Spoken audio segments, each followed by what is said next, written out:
सुधुरुनी Pakistan केतेबेले cease fire तो आउ केतेबेले करूची विवेकहीन काम।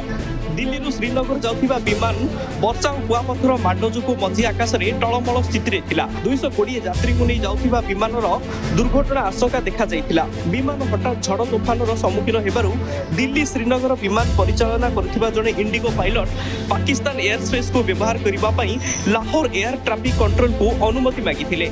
पाकिस्तान आकाशपथ व्यवहार करी झड़ वर्षा को एड़ाई हेबो बोली कहिथिले, किंतु अनुरोध को प्रत्याख्यान करिथिला पाकिस्तान। गुरुवार एने पीटीआई सूचना देछि। पूरा घटना नहीं बेसामरिक विमान चलाचल निर्देशालय तदंत करुछि। कहबाकू गले विमान में तृणमूल कांग्रेस सांसद सागरिका घोष समेत 220 रु अधिक यात्री थिले। अनुमति न मिलिबारु विमानटी एहार उड़ान पथ बजाय रखिथिला। पाकिस्तान प्रत्याख्यान पर पायलट श्रीनगर विमान बंदर में विमान ट्रैफिक नियंत्रण को जरूरीकालीन सूचना देथिले। क्याबिन को निर्धारित प्रोटोकॉल पालन करथिले एवं बुधवार विमानटी श्रीनगर में सुरक्षित भाव में अवतरण करथिला। Report Sunstar TV.